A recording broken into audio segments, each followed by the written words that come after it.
Əziz həmvətənlər, 2025-ci il arxada qaldı. Bu il də ölkəmiz üçün, xalqımız üçün uğurlu il olmuşdur. Azərbaycan xalqı sülh, təhlükəsizlik, əmin-amanlıq şəraitində yaşamışdır. Xalq iqtidar birliyi bizim uğurlarımızın əsas amilidir. Əminəm ki, qarşıdan gələn 2026-cı ildə ölkəmiz üçün uğurlu olacaq, ölkə qarşısında duran bütün vəzifələr həmişəki kimi uğurla icra ediləcəkdir. Bu il biz şanlı zəfərimizin 5-ci il dönümünü böyük fəxarət hissi ilə qeyd etmişik. 5 il bundan əvvəl Vətən müharibəsi zamanı əldə etdiyimiz tarixi zəfərimiz bizimlə əbədi olacaq. Azərbaycan xalqı bu qələbə ilə əbədi olaraq fəxr edəcəkdir. Biz 30 illik erməni işğalına son qoyduq, ərazi bütövlüyümüzü, suverenliyimizi, milli ləyaqətimizi bərpa etdik. Bu il zəfərimizin 5-ci il dönümünə həsr edilmiş hərbi paradda, ordu quruculuğunda son illər ərzində görülmüş işlərin bir hissəsi xalqımıza və bütün dünyaya nümayiş etdirildi. Son 5 il ərzində Azərbaycan Silahlı Qüvvələri böyük dərəcədə öz gücünü artırmışdır. Yeni silahlar və texnika ilə təchiz edilmiş bizim ordumuz bugün istənilən vəzifəni icra etməyə qadirdir. Biz son 5 il ərzində həm yerli istehsal olan silah və texnikadan istifadə edərək, eyni zamanda xaricdən aldığımız silah və texnikanı ordumuzun potensialına əlavə edərək, öz hərbi gücümüzü böyük dərəcədə gücləndirə bildik. Silahlı qüvvələrimizin döyüş qabiliyyəti böyük dərəcədə artdı. Xüsusi təyinatlı qüvvələrin say tərkibi bir neçə dəfə artırıldı. Yeni yaradılmış komando qüvvələrinin say tərkibi minlərlə əskər və zabitdən ibarətdir. Biz yeni müharibəyə hazırlaşmırıq. Bizim üçün müharibələr arxada qaldı. Ancaq bugünkü dünyada hər bir ölkə ilk növbədə öz təhlükəsizliyi haqqında ciddi düşünməlidir. Bugünkü dünyada beynəlxalq hüquq normaları işləmir. Kim güclüdür, o da haqlı prinsipi. Əsas prinsip kimi bir çox ölkələr tərəfindən qəbul edilib. Bütün dünyada geniş miqyaslı silahlanma prosesi gedir. Belə olan halda biz hər an öz ərazi bütövlüyümüzü, suverenliyimizi, öz seçimimizi layiqincə müdafiə etmək üçün hazır olmalıyıq. Vətən müharibəsi dövründə hərbçilərimizin peşəkarlığı, qəhrəmanlığı, fədakarlığı, xalqımızın yumruq kimi birləşməsi bizim qələbəmizi şərtləndirdi. Allah bütün şəhidlərimizə rəhmət eləsin, onların əziz xatirəsi bizim qəlbimizdə əbədi yaşayacaqdır. Biz Vətən müharibəsindəki zəfərimizdən sonra yorulmadan bu zəfəri beynəlxalq və siyasi müstəvidə möhkəmləndirmək üçün və təsdiqləmək üçün çalışmışıq və buna nail olmuşuq. Bütün dünya bizim zəfərimizi qəbul edir və bizim haqlı olmağımızı əyani şəkildə görür. Ermənistan-Azərbaycan münaqişəsini həll etmək üçün mandat almış Minsk qrupu isə tarixin arxivinə göndərildi. Beləliklə, Qarabağ münaqişəsi artıq beynəlxalq gündəlikdən tamamilə silinmişdir. Zəfər çalmış ölkə kimi biz məğlub edilmiş Ermənistana sülh əlimizi uzatdıq. Bu da bizim uzaq görən siyasətimizin təzahürüdür. Biz əbədi müharibə aparmaq fikrində deyilik.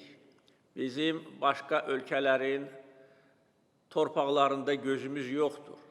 Biz öz ərazi bütövlüyümüzü bərpa etmək üçün silahdan istifadə edərək BMT nizamnaməsi çərçivəsində, BMT Təhlükəsizlik Şurasının qətnamələri əsasında öz suveren hüquqlarımızı təmin etmişik.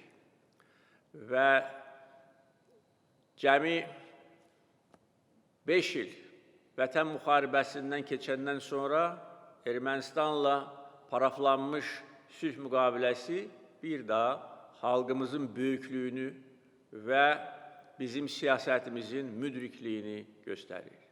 Biz cəmi 5 ilə yaxındır ki, de facto sülh şəraitində yaşayırıq. Biz döyüş meydanında qan tökərək, şəhidlər verərək şanlı qələbə qazanmışıq və bu qələbəni dünyanın ən mötəbər yeri olan Amerikanın Ağ Evində Amerika prezidentinin iştirakı ilə möhürləndi. Və beləliklə 30 il ərzində əsas vəzifəmiz olan ərazi bütövlüyümüzün bərpası və bütün dünya tərəfindən bunun qəbul edilməsi məsələsi öz həllini tapmışdır. Bugün isə bütün ölkə üzrə geniş quruculuq işləri aparılır, hər bir bölgədə inkişaf müşahidə olunur. Biz beynəlxalq mövqelərimizi böyük dərəcədə möhkəmləndirə bildik. Bugün Azərbaycana dünyada böyük hörmətlə yanaşırlar.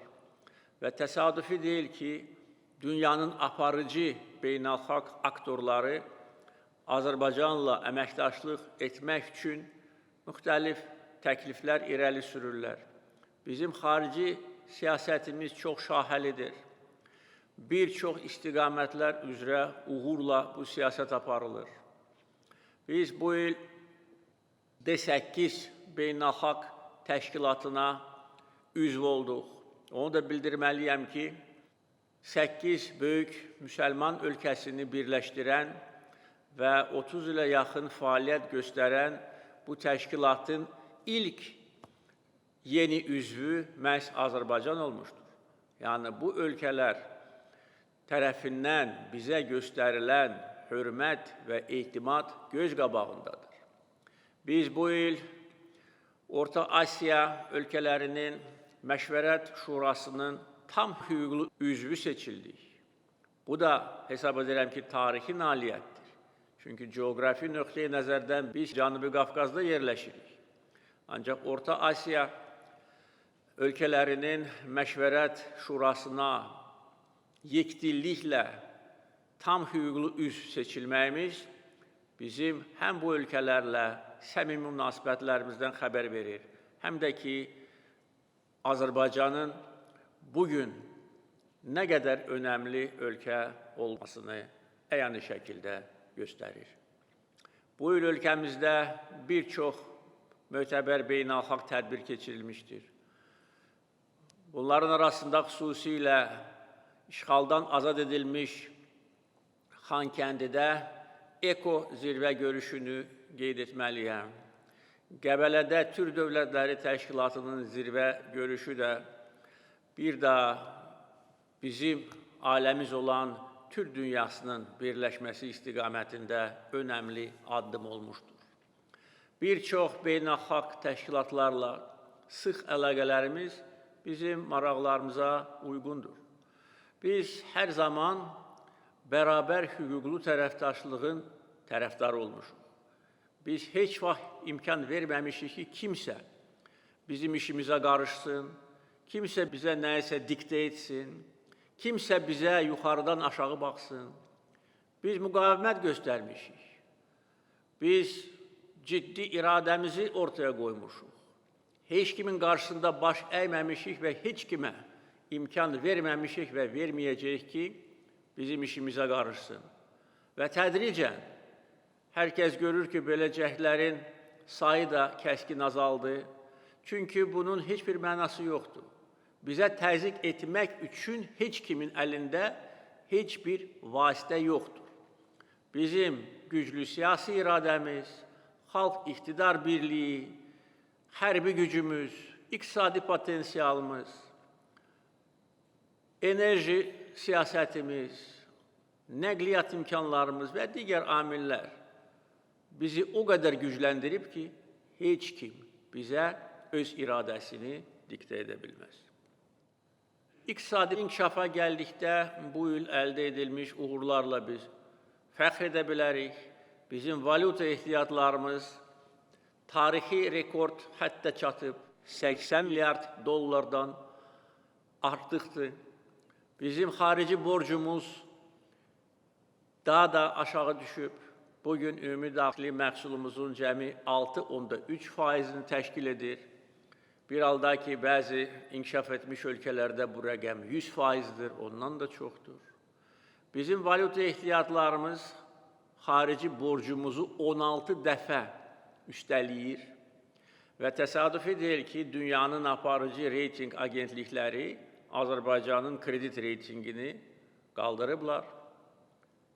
İnvestisiya reytingi, müsbət reytingi səviyyəsinə qaldırıblar.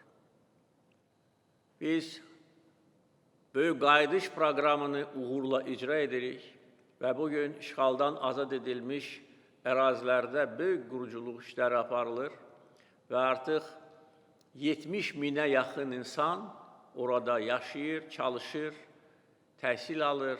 32 kənd, qəsəbə və şəhərdə keçmiş köçkünlər yerləşiblər və onlar üçün ən gözəl şərait yaradılmışdır. Bugün eyni zamanda dünya Azərbaycanlılarının həmrəylik günüdür. Bu münasibətlə dünyada yaşayan bütün Azərbaycanlıları ürəkdən təbrik etmək istəyirəm. Onlar bilməlidirlər və bilirlər ki, onların arxasında güclü Azərbaycan dövləti dayanıb. 2025-ci ildə olan bəzi hadisələr bir daha göstərdi ki, hər bir Azərbaycanlının hansı ölkədə yaşamasından asılı olmayaraq taleyi bizim üçün qiymətlidir, önəmlidir. Və bizi, Azərbaycanlıları, ortaq tarix, dilimiz, köklərimiz, mədəniyyətimiz birləşdirir. Və hansı ölkədə Azərbaycanlılar yaşamalarından asılı olmayaraq, onlar bilirlər və bilməlidirlər ki, onların ana vətəni müstəqil Azərbaycan dövlətidir. Əziz həmvətənlər, mən sizi bir daha Dünya Azərbaycanlılarının Həmrəylik günü münasibəti ilə ürəkdən təbrik etmək istəyirəm. Yeni il bayramı münasibəti ilə təbrik etmək istəyirəm. Dünyada yaşayan bütün Azərbaycanlılara, Azərbaycan vətəndaşlarına sülh, əmin-amanlıq, xoşbəxtlik arzulayıram. Bayramınız mübarək olsun.